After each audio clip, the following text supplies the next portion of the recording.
قررت حكومة النرويج توقف عرض الجثة في المسارح، وبعدين قرر أشخاص يسرقوا الجثة.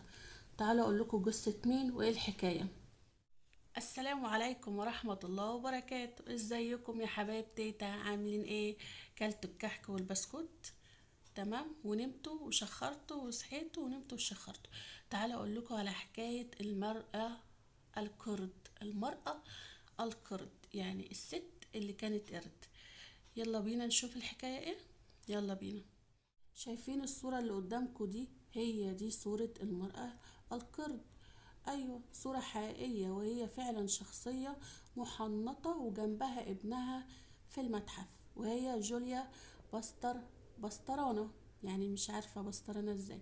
المهم هي من المكسيك، واتولدت في 1834، وأصيبت بالفقر الشديد. يعني ما كانتش لاقية تاكل ولا تشرب، بسبب ان الجميع رفض يشغلها، ومش قابلينها ان هي تبقى موجودة في حياتهم لمنظرها البشع.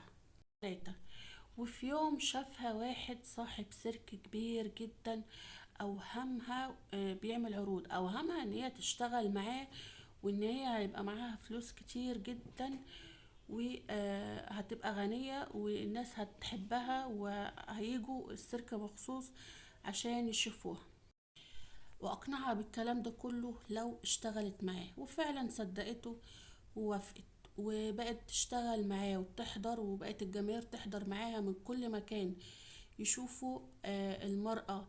أطلقوا عليها ساعتها كذا اسم: المرأة القرد، وإنسان الغاب، وأقبح امرأة في التاريخ، وقرد البابون. كل دي أسماء أطلقوها عليها.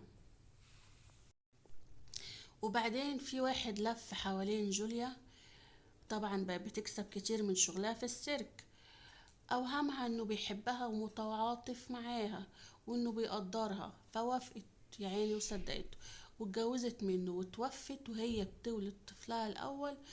كان وقتها عندها 26 سنة بس. بعد وفاتها جوزها فكر ازاي يستفيد منها. هنا بقى يعني المصيبة الأكبر اللي حصلت. ازاي يستفيد منها ومن جثتها؟ تعالوا اقول لكم بقى عمل ايه. باع جثتها وجثة ابنها لطبيب، قام بطحنتها وباعها للسيرك، واصبح يقدم العروض بجثتها لمدة 100 سنة بعد وفاتها. في 1979 قررت الحكومة بتاعت النرويج توقف عرض الجثة في المسارح، فقرر أشخاص سرقة الجثة ونجحوا. يعني كمان سرقوا جثتها بعد ما الحكومة قررت ان هي توقف العرض. وفضلت الجثة مختفية لحد سنة 2005، ولقوها في القمامة، وتم استعادتها ووضعها في كلية الطب الشرعي في أوسلو في عام 2013.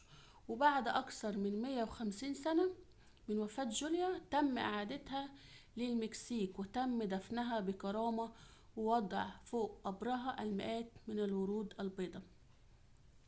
وهنا بقى لو فضلتوا معايا لحد نهاية القصة، ما تنسوش تعملوا اشتراك ولايك وسبسكرايب، يعني انشروا الفيديو لناس كتير عشان تيتا تشهر يا ولاد.